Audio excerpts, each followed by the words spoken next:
सूत्र चल रहा था ओथ, इसे दृष्टांत ने दिया था। अहो, पहला दृष्टांत आहो इति, आहो इति। आहो इति में क्या है? ओकारांत है आहो और निपात है, अतः उसकी प्रकृति संज्ञा हो गई। प्रकृति संज्ञा होने से प्राप्त था एचो अयवायावः, और नहीं हुआ, प्रकृति बा हो गया। एवमेव हाँ, सब चादेव सत्व, ये सब उसी में ही है। चादेव सत्व निपा संज्ञा चादेव सत्व करेगा, प्रकृति संज्ञा वर्तमान सूत्र ओत। उदंतो निपातः प्रकृति संज्ञको भवति कहा, इसलिए उताहो इति। उताहो में वही है, इति के पढ़ते हुए रात तेजो यवायावा, प्रकृति संज्ञा होकर प्रकृतिबा होने से नहीं हुआ। उसके बाद दृष्टांत है नो इदानीम, नो इदानीम। नो, नो माने नो, अंग्रेजी में भी नो होता है ना, उसका भी अर्थ यही है निषेध। नो माने नहीं, यहाँ संस्कृत में भी नो का मतलब नहीं। नो इतराणी, वेद में था नो इतराणी, तैत्तिरीयोपनिषद। तो नो इन्होंने लिखा इदानीम, अब नहीं। इदानीम मैंने अब नहीं। यहाँ पर नो का ओकारांत है, निपात है, निषेधार्थ में है, अतः प्रकृति संज्ञा वर्तमान से होने से प्रकृतिवा हो गया। यहाँ पर एचो अयवायवस आवादेश प्राप्त था। अथो इति, अथो इति। अहो अधुना, अधुना अभी। ओ बड़ा आश्चर्य, वैसा हो गया, वैसा हो गया, नहीं। अधुना मन अब। इन सभी ओकारांतों का निपा संज्ञा है चादेव सत्व से, अतएव इन सभी को प्रकृति संज्ञा हुआ। प्राप्त संधिकारी सभी जगह एक ही है, एचो अयवायवा, और नहीं हुआ। क्योंकि प्लुत प्रक्रिया अचनित्यम से जो है आजादी शब्द के परते हुए प्रकृति संज्ञक को प्रकृतिवा हो जाता है। और दो रह गया तो बताया तो मैंने वो और हो, वो और हो पूर्व सूत्र से हो जाएगा। निपात एकाजना, वो भी एकाच है, वो भी एकाच है, इसे दोनों को पूर्व सूत्र का विषय होने से यहाँ दृष्टांत नहीं दिया। अगला सूत्र आरंभ होता है संबुद्धौ शाकल्यस्येतावनार्षे, संबुद्धौ शाकल्यस्येतावनार्षे,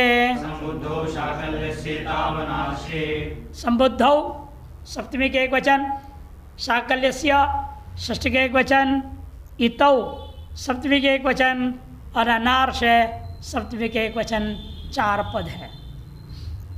यह अनार्ष में समास है, न आर्ष इति अनार्ष, तस्मिन् इति अनार्ष, सप्तमी हो गया। नए तत्पुरुष समास, इसको क्या बोलते हैं? नए तत्पुरुष समास। कि न आर्ष, आपने क्या न है, क्या नए का न है, वो नए का व्यय है, वो निषेध अर्थ में है। उस पद के साथ अन्य पद का समास जब होता है उसका नाम नए तत्पुरुष समास होता है। यहाँ अनुवृत्ति आ रहा है पुरुष से ओत, और अधिकार चल रहा है या प्रकरण का प्रक्रियम, अधिकार से चले आ रहा है, 18 तक जाना है उसने। ये दो की अनुवृत्ति जोड़ लो। संबुद्धि निमित्त को य ओकार, संबुद्धि किसको कहते हैं? संबुद्धि, सम्यक बुद्धि, संबुद्धि, ऐसा अर्थ नहीं है। ये अर्थ नहीं लेना यहाँ है एक वचनम संबुद्धि, सूत्र आ जाएगा एक वचनम संबुद्धि। संबोधन में जो एक वचन प्रयोग होता है सु, हे राम, सु एक वचन में, वो जो सु आया एक वचन में संबोधन अर्थ में, उसका नाम रखा गया है संबुद्धि। सम्यक संबोधन करने के लिए प्रयुक्त जो एक वचन का प्रत्यय, उसका नाम है संबुद्धि। वह संबुद्धि संज्ञक प्रत्यय को निमित्त मान करके जो प्रकृति में ओकारांत हो गया, जैसे वायु है, हे वायु धन सु आएगा तो क्या हो जाता है? कैसे बनेगा? कौन सूत्र है? ह्रस्वस्य गुणः, संबोधन में रस्वांतों को गुण कर देता है। ई को करेगा ए, उ को करेगा ओ। संबुद्धि को निमित्त मान करके वहाँ ह्रस्व गुण सूत्र से गुण का विधान कर दिया तो क्या बन गया? इसलिए वो हे वायो सु रहेगा। अब वायु को ओकार एंगंत हो गया तो सु का लोप हो जाता है। एंग ह्रस्वात संबुद्धे है, संबुद्धि का वेप होता जो हल है उसका लोप होता है एंगंत से परे या ह्रस्वांत से परे। इसे हे वायु बच गया। और ये जो ओकार है ये वायु अपने प्रातिपदिक अपरा नहीं था ना, संबुद्धि के कारण से ओकार हो गया है। ऐसे ओकारांतों को कहा जाता है संबुद्धि निमित्तक ओकार। वही करे संबुद्धि निमित्तक यह ओकार तस्य प्रकृति संज्ञा भवति, उसका भी प्रकृति संज्ञा हो जाता है। किसके मत में? शाकल्यस्य आचार्य से मतेन, शाकल्य आचार्य के मत से होगा, अर्थात अन्य आचार्य के मत में नहीं होगा तो विकल्प हो गया। पाणिनि आचार्य के मत में नहीं है, शाकल्य आचार्य के मत में होगा, अतः विकल्प बन जाएगा।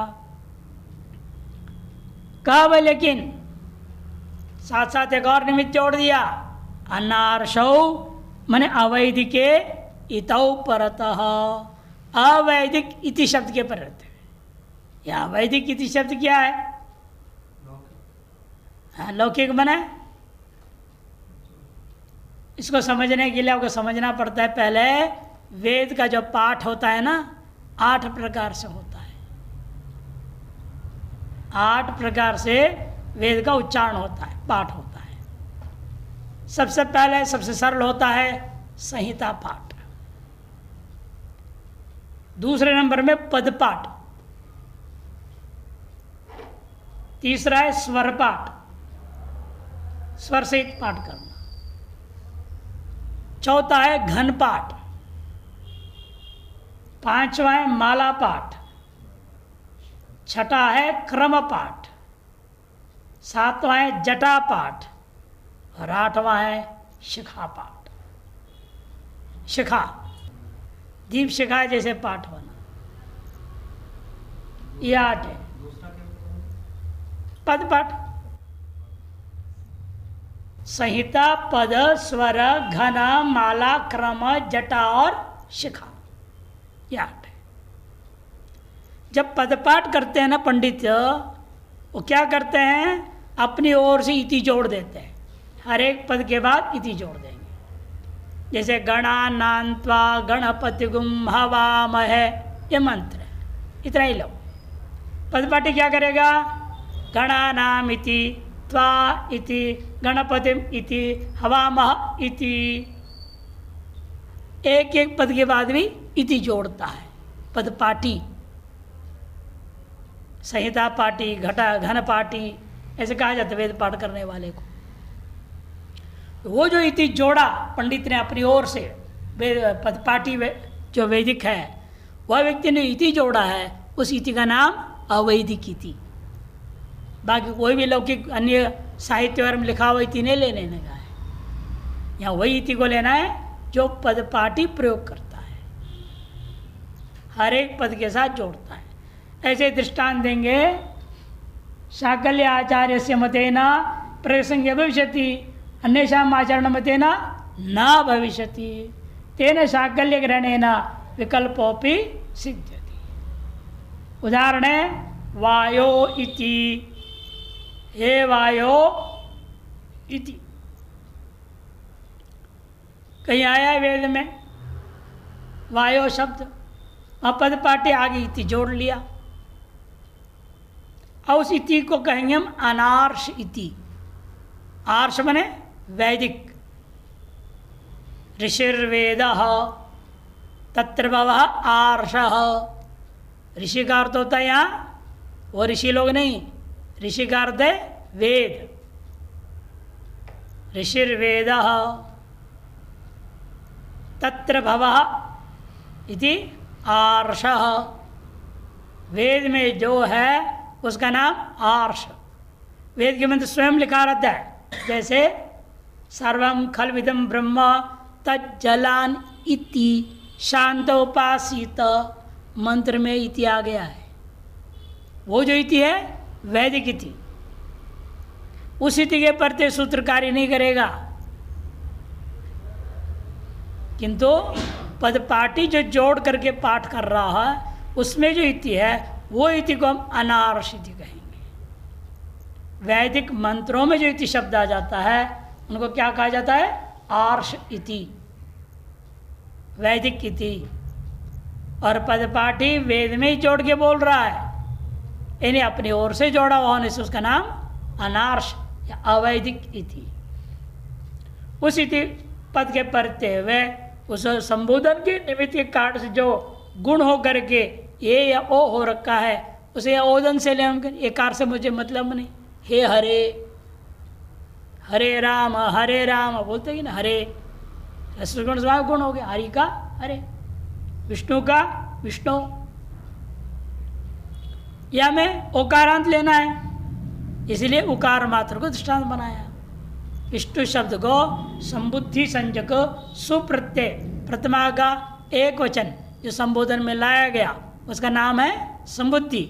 उसके प्रत्यय हुए ऊ को गुण हो करके ओ हो गया है, विष्णु हो गया है।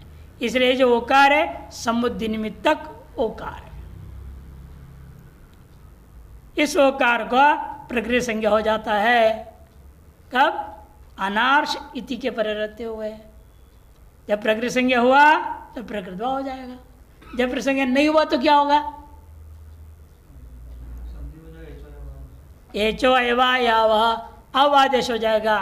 देखो आगे दिया है वायविति, वायविति पेज नंबर 13 में है दृष्टांत। वायो इति शाकल्य मते अन्यषा मते वायविति, है ना। और एक दृष्टांत दे रहे भानु का। भानु में भी क्या संबुद्धि निमित्त गुण हो गया, तो हे भानो, वहां भी कहीं आया वेद में भानो, पद पाठी से प्रयोग करने के लिए इति जोड़ लिया, भानो इति। अब जो इति जोड़ा है उसके प्रति भानु को क्या हो जाएगा? प्रगृह संज्ञा, क्योंकि भानो के ओकार अपना स्वाभाविक नहीं है, किंतु संबुद्धि निमित्त को गुण हो करके, ह्रस्व से गुण सूत्र से गुण हो करके ओकार हो गया है। इसे संबुद्धि निमित्त ओकार होने से वर्तमान सूत्र संबुद्धौ शाकल से तवनार्ष है, इस सूत्र से उसका प्रगृह संज्ञा हो गया। अतः इति के प्रत्यय हुए, अच्छ के प्रत्यय हुए प्रकृति भाव हो गया। प्रथम प्रक्रिया अचिनित्यम, प्रकृति होने से वैसे वैसे रह गया। हे भानो इति। जब अन्य आचारिक मत में नहीं हुआ तो एचो यवायावा अवादेश होगा, भानविति। एवं एक और दृष्टांत दे रहे, हे अध्वर्यो। अध्वर्यु किसको कहते हैं? एक पंडित का नाम रख दिया जाता है। यज्ञ में यज्ञ होते हैं, बड़े बड़े यज्ञ, उसमें 16 मुख्य पंडित होते हैं बड़े यज्ञों में, और हर एक पंडित का अलग अलग नाम दिया जाता है, काम के हिसाब से नामकरण हो जाता है। शुक्ल यजुर्वेद संबंधी मंत्र बोल के जो काम करता है मुख्य, उसका नाम है अध्वर्यु। ऋग्वेद का मंत्र बोल के जो काम करता है उसका नाम है होता। सामवेद के मंत्रों को बोलता है तो अगर उसके अनुसार कार्य करता है उसका नाम उद्गाता। और चारों वेदों को जानता हुआ महान विद्वान है उसको हम ब्रह्मा बोलते हैं। 4 प्रमुख पंडित, उनके सहयोगी एक एक होते हैं, कुल 16 होते हैं। उनमें से अध्वर्यु एक पंडित का नाम है, उसका भी वेद में कहीं संबोधन प्रयोग हो गया, हे अध्वर्यो। और उसके साथ पद पाटी ने इति जोड़ लिया तो अध्वर्यो इति ऐसा प्रयोग हो गया। यहां भी अध्वर्यु का अध्वर्यो हुआ है, संबुद्धि निमित्तक गुण होकर के ओकार हुआ है। ऐसा अध्वर्यो जो ओकार है वो संबुद्धि निमित्तक ओकार है और अवैधिक इति पद पाटी की तरफ प्रयुक्त इति पर में है, अतएव इस ओकार को प्रगृह्य संज्ञा हो गया। प्रगृह्य संज्ञा होने से प्रथम प्रक्रिया अचनित्यम से प्रकृत भाव हो गया, संधि कार्य नहीं होगा। इस प्रकार के समझे। अब इससे आगे ये देखिए, इस सूत्र में से संबुद्धों को छोड़ के बाकी जो तीन पद है शाकल्यस्य, इतौ और अनार्ष, ये तीनों पद का अनुवृत्ति हो जाएगा अगले सूत्र में। एक ही सूत्र में 4 सत्र में। अगला सूत्र है वया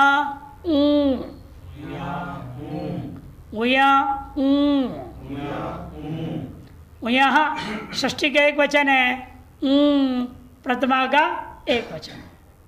लुप्त विभक्ति वाला कहा जाता है, वहाँ सु नहीं दिख रहा है ना, वो क्या आदे कोई विभक्ति का कार्य नहीं दिख रहा है, वो लोप करके प्रयोग कर दिया पाणिनि ने, लुप्त विभक्ति कम इसे लिखा है इन्होंने। वो प्रथमा के विषय आदेश होता है ना, आदेश हमेशा प्रथमांत होता है, स्थानीय हमेशा षष्ठी होता है, निमित्त हमेशा सप्तमी होता है। ये सामान्य नियम है सूत्रों का। जहाँ तक षष्ठी तो समझ लेना चाहिए, इसके स्थान में कुछ हमें करना है। क्या करना है तो देखो, सूत्र प्रथमांत कौन है, इस सूत्र में कोई प्रथमांत नहीं, तो अनुवृत्ति कौन सा रहे देखो प्रथमांत, वो उसके ऊपर काम करेगा। और सप्तमी हमेशा निमित्त होता है, निमित्त सप्तमी। कहीं कहीं पर विषय सप्तमी भी होता है, प्रकरण जैसे आएगा बताएंगे।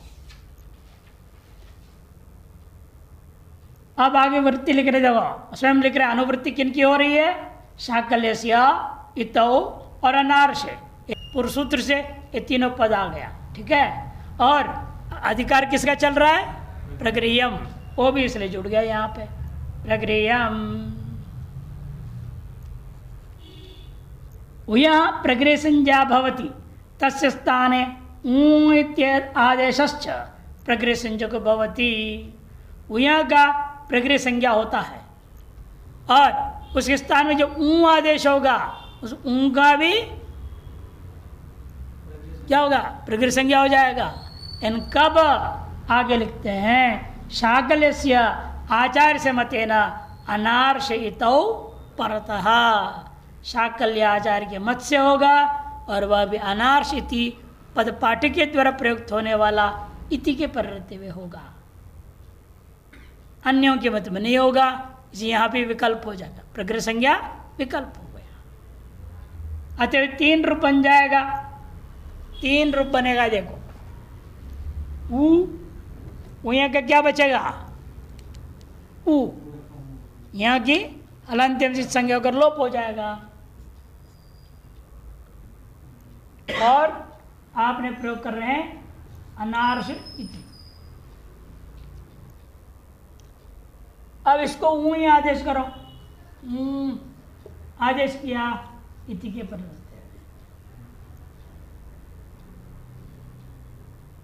इन दोनों की प्रकृति संज्ञा होने से इति के प्रति क्या प्राप्त था, ये कोई अणचि से याण, यहाँ याण होता तो क्या होता,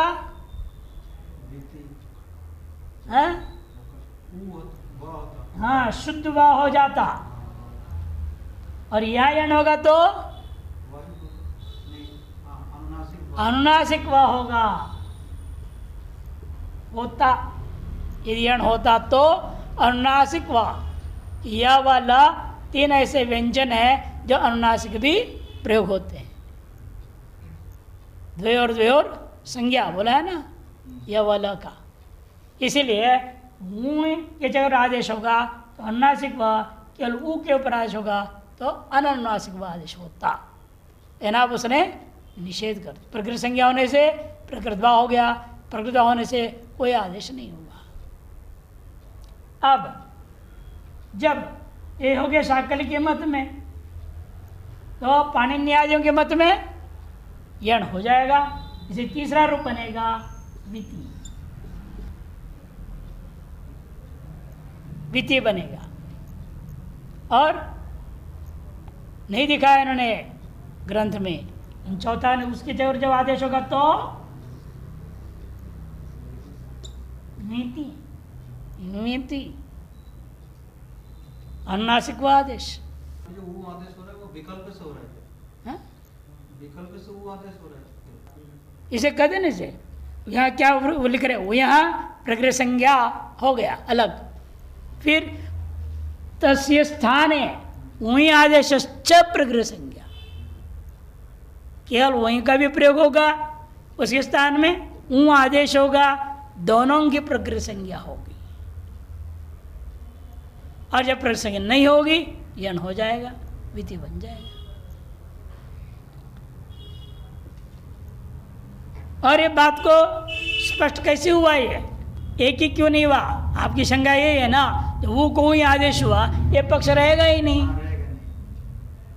आदेश होने का मतलब क्या होता है?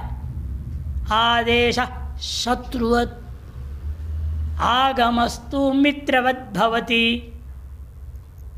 आदेश हमेशा शत्रुवत होता है। शत्रुवत का मतलब क्या? जब एक राजा बैठा है उसका शत्रुवत क्या करेगा? बगल में बैठेगा क्या? और पहले और राजा को खटाक खत्म करेगा, उसकी जड़ बैठ जाएगा। उसी पर यहाँ पर भी वो को मिटा करके वहीं बैठ जाना चाहिए, तो वो तो बचेगा ही नहीं। इसलिए महाभाष्यकार ने इस सूत्र का योग विभाग किया। कई अष्टाध्यायी वाले जो छापते हैं वो अलग छापते हैं, वो यहाँ अलग अलग दो सूत्र छापते हैं।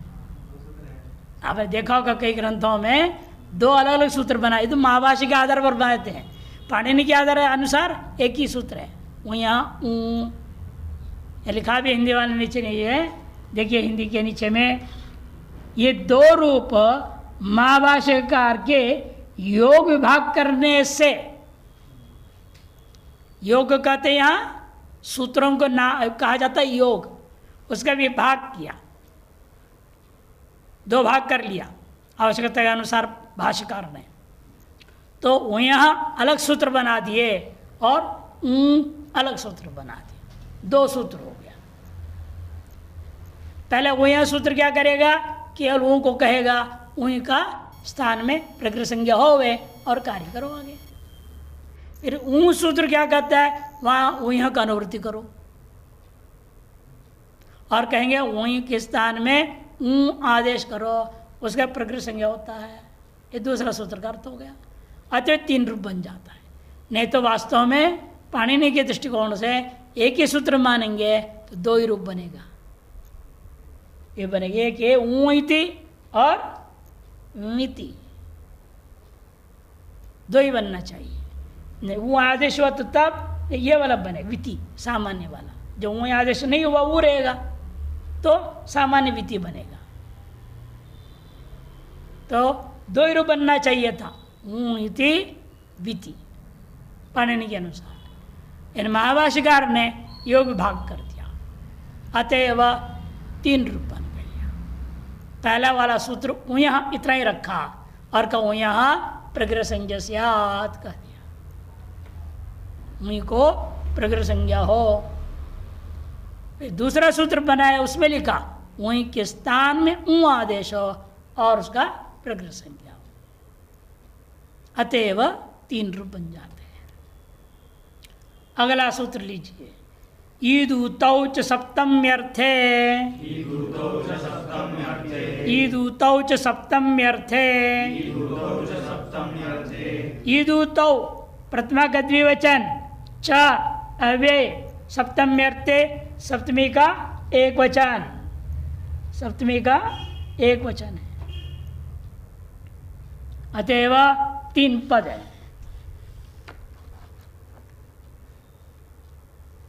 पहले वाले में समास ईदूतौ में, सप्तम्यर्थे में भी समास है।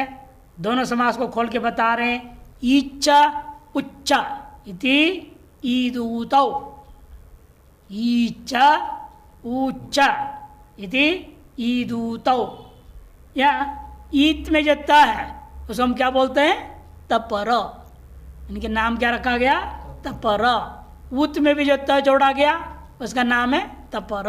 जैसे ईत और ऊत माने दीर्घ ई और दीर्घ उकार, ये दो पदार्थ। ईदूतौ ये दो है और इसलिए इतरेतर द्वंद्व समास किया, अतः औ दिख रहा है। ईदूतौ। और सप्तम्या अर्थ इति सप्तम्यर्थ। सप्तम्या अर्थ इति सप्तम्यर्थ। सप्तमी का जो अर्थ। हाँ षष्ठी तत्पुरुष समास आगे लिखा भी है। सप्तम्यर्थ तस्मिन् इति सप्तम्यर्थे षष्ठी तत्पुरुष। षष्ठी तत्पुरुष ये समास हुई है। अर्थात क्या है? कहने तो सप्तमी भले नहीं दिखाई दे, लेकिन सप्तमी का अर्थ तो छिपा पड़ा है। सप्तमी का वेद में प्रयोग नहीं हुआ, लोप हो गया। इस दृष्टांत देंगे यहाँ, वहाँ सप्तमी दिखाई नहीं दे रहा है, प्रथमा का एक वचन जैसे शब्द दिखाई दे रहा है, यानी है वहाँ सप्तमी का अर्थ सप्तमी था, वो लुक हो गया। वाक्य में लुक करके प्रयोग किया है वेद में, लेकिन सप्तमी का अर्थ वह छिपा पड़ा है, ऐसे वो ईकारांत है। देखने में लगेगा कहीं ऐसा तो न हो, प्रथमा का द्विवचन है। इकार होता है ना, दीर्घ का, हरि भानु उकारांत, हरि हरि हरया भानु भानु भानवः, वह भ्रम नहीं होना चाहिए। इधर प्रकरण से पता चलता है यहाँ सप्तम्य अर्थ है। देखने में दीर्घ इकार दिख रहा है, देखे उकार दिख रहा है, प्रथमा का जैसा लगता है, ऐसा नहीं। देखिए इसलिए इन्होंने लिखा यहाँ, तो अनुवृत्ति किया आपने, केवल प्रगृहम का अधिकार का आया। यही अंतिम सूत्र है, प्रगृहम यहाँ समाप्त हो गया। कहते सप्तम्यर्थे वर्तमानौ ईकारांत उकारांतौ शब्दौ प्रगृह संजकौ भवतः। सप्तम्यर्थ में विद्यमान जो ईकारांत है या उकारांत शब्द है, उनका क्या हो जाएगा? प्रगृह संज्ञा हो जाएगा। सोमो गौरी अधिश्रुतः, वैदिक मंत्र है, सोमो गौरी अधिश्रुतः। गौरियाम है ये वास्तव में, सोमो गौरियाम अधिश्रुतः। गौरी का सप्तमी क्या होता है? गौरियाम। गौरी का सप्तमी का एक वचन बनता है गौरियाम, और सप्तमी था वो लुक हो गया। सुपाम सुलुक पूर्व सर्वनाथ है ना सूत्र, उससे विभक्ति का लुक कर देते छांदस। अतएव गौरी दिख रहा है, लेकिन सप्तमी का अर्थ उसमें छिपा हुआ है। कि सप्तमी आके गया उसका अर्थ रहेगा। नियम क्या है? लुप्यमान अर्थस्या विधायी, हमेशा जो शेष रह गया वो क्या करता है? जो लोप हो गया है उसका अर्थ को कथन करता है। नहीं ला के लोप करने का क्या फायदा हुआ? ये लाया आपने, लोप किया, कोई तो प्रयोजन होना चाहिए ना। कई बार प्रत्यय लाते और लोप करते क्यों? पद संज्ञा करने के लिए। लेकिन पद संज्ञा करने के बावजूद भी अर्थ भी तो है वहां। जैसे कई बार सु का लोप हो गया, रमा बनाया ना आपने, रमा धन सु का लोप हो जाता है, रमा बच गया, लेकिन सु का अर्थ तो उस रमा में ही है। आप क्या कहेंगे उसको? कर्त्रा का एकत्व बोध करेगा, कर्तृत्व विशिष्ट एक रमा, ये अर्थ हो जाता है। वो अर्थ उसके अंदर है सब। उस तरह से यहां पर भी देखने में दिख रहा है आपको, सोमो गौरी अधिश्रुतः, यहां था गौरियाम। वो सप्तमी का जो अर्थ है वो गौरी के अंदर है। अतएव जो ईकारांत दिख रहा है, सप्तम्यर्थ में जो ईकारांत शब्द है, अतः इसका क्या हो गया? प्रगृह संज्ञा हो गया।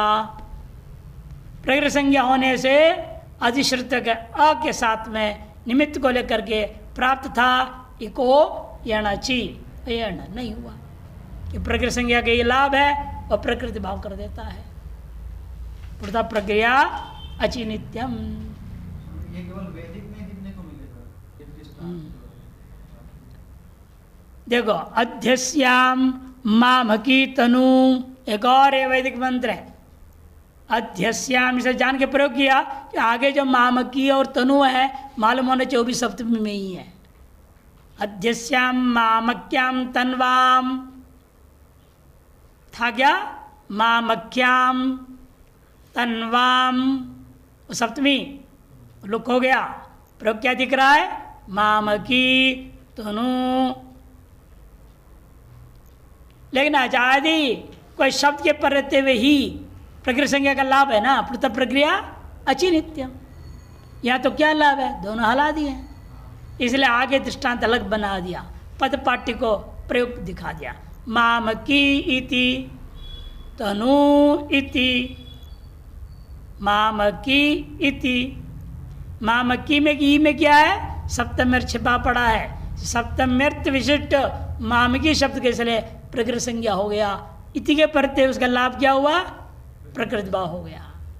न तो क्या हो जाता है यहाँ पर, अक सवर्णे दीर्घ, ये हो जाता, दीर्घादेश हो जाता। न हो इसे लिखा, ये प्रकृति संज्ञा पूर्वक प्रकृति भाव कर दिया।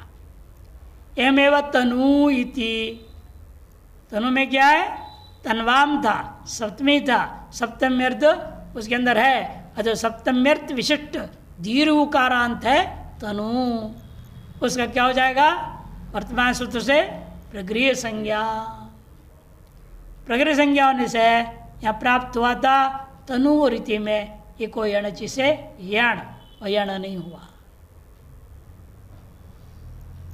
प्रकृति भाव हो गया, ये लाभ है। अच्छा, इस तरह प्रकृति संज्ञा का प्रकरण समाप्त हो गया।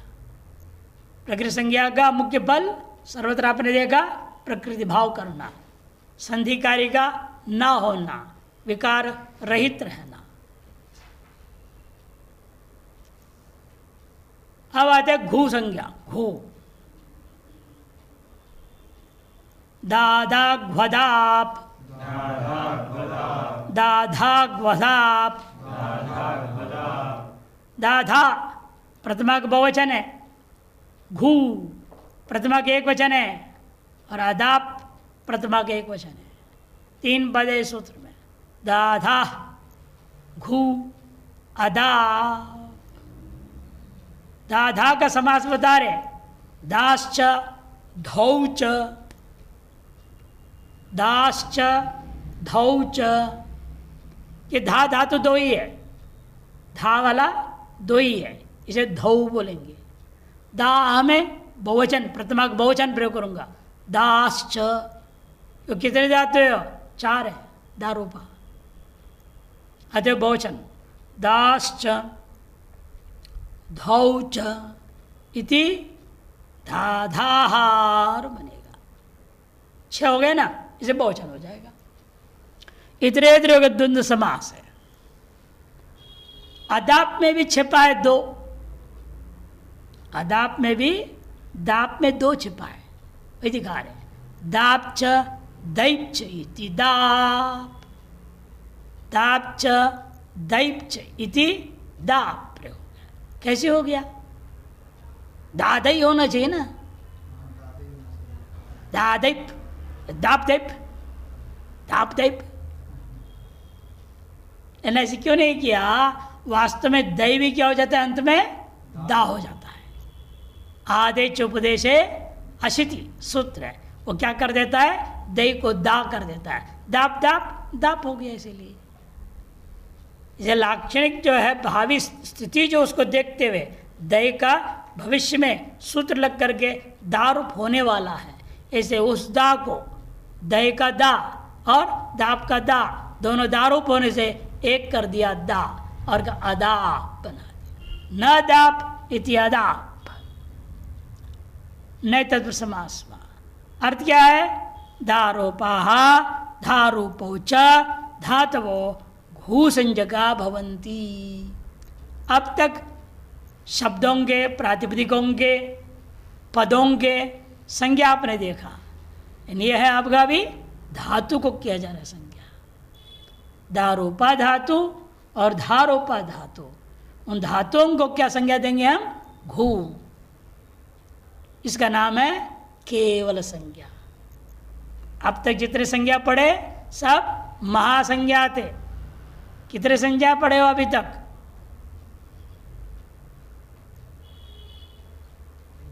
अभी तक कितने पढ़े हो संज्ञाएं? 19 सूत्रों में अभी तक कितना हुआ है? वृद्धि संज्ञा, गुण संज्ञा, ना बीच अनुनासिक संज्ञा पे मुखनासिक वचनो अनुनासिक और तुल्या से परितरम सवर्णम संयोग संज्ञा हलवनंतरा संयोग, फिर प्रगृह संज्ञा। ये सब महासंज्ञाएं थी, सब महासंज्ञा है। वृद्धि गुण है कि नहीं, हलवनंतरा संयोग, मुखनासिक वचन अनुनासिक, और अभी तक के यहाँ प्रगृह, ये सब संज्ञाएं महासंज्ञाएं थी। अब आ रहा है ये घू। घू मने घू संज्ञा क्या है? ये कोई अर्थ नहीं इसका, केवल संज्ञा कहा जाता है। संज्ञाएं दो प्रकार की, एक है केवल संज्ञा, दूसरा है महासंज्ञा। तो महासंज्ञा का दूसरा नाम क्या है? अन्वर्त संज्ञा। वो अर्थ भी घटता है उसमें, वृद्धि होना, और इनमें वृद्धि तो आई हो जाता है। कितना अक्षर बढ़ गया, मात्राएं बढ़ गई। गुण में गुणा हुआ, गुण्यते इति गुणः, संयुज्यन्ते अस्मिनिति संयोग, दो तीन के इकट्ठा हो जाना बिना व्यवधान के अच के, हम संयोग है। मुख सहित नासिका से बोल रहे हैं आप, अनु, अनु मने मुख्य पश्चात, मुख्य पश्चात नासिका, नासिका से निकला, इसे उसका नाम अनुनासिक, अनवर्त है। प्रकृष्ट रूपेण गृह्यते, विकारम न करोति इति प्रगृह्यम। जब प्रकृष्ट ग्रहण करता है अतः विकार होने नहीं देता, उसका नाम प्रगृह्य। तुल्या से प्रयतरम सवर्णम भी गया, सवर्णम वर्णेन सह इति सवर्णम, एक वर्ण के साथ दूसरे वर्ण का समान प्रयत्न हो जाना, समान स्थान हो जाना, अतः उनका नाम सवर्ण संज्ञा हो गया। सब अर्थ है उनमें छिपा हुआ, वो अर्थ घटता भी है, अतएव महासंज्ञा या अन्वर्त संज्ञा कहा जाता है। ऐसे घू संज्ञा है, घी संज्ञा है, घा संज्ञा है, टी संज्ञा है, ये सब संज्ञा करेंगे केवल संज्ञा। व्याकरण के व्यवहार के लिए इसका नाम प्रयोग कर दिया जा रहा है।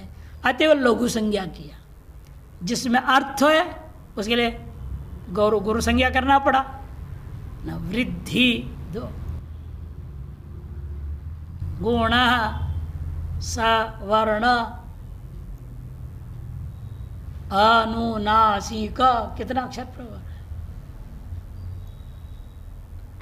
और जहां पर हमें अर्थ की अपेक्षा नहीं है, केवल व्याकरण के व्यवहार के लिए जरूरत है संज्ञा, ऐसे जगह में पाणिनि क्या करते हैं? केवल संज्ञा। घा घी घू टी, ये सब संज्ञा है। उसमें से वह पहला वाला है घू संज्ञा। तो बता रहे आगे स्वयं देखो, धारूपा चत्वारो धातवा, धारूपा धातु 4 है, दुदाए दाने, दान दाने, दो अवखंडने, देंग रक्षण इति। दुदाए दू संज्ञा हो जाएगा आदि टूटवा, यह की संज्ञा हलंत्यम से, और बचता है केवल दा, दान देने अर्थ में है। दान भी मूर्धन्य नकार वाला है जो दान, वो भी क्या करता है? वो भी दान देने अर्थ में है, उसको यच्छ आदेश हो जाता है, दा को यच्छ आदेश हो जाता है। और 2 अवखंडने, तोड़ना, टुकड़ा करना, अवखंडनम, टुकड़े टुकड़े कर दो, उसका नाम है 2 अवखंडने। और देंग धातु रक्षा करने अर्थ में। धारूपाणी 2 धातु, और धारूपा धातु कितने हैं? केवल 2 ही हैं। दुधाई धारण पोषणी हो और धेट पाने।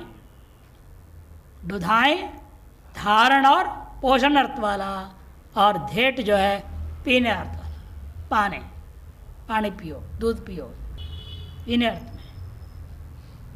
इति उदाहरण आएंगे, उदाहरणों को कल देखते हैं।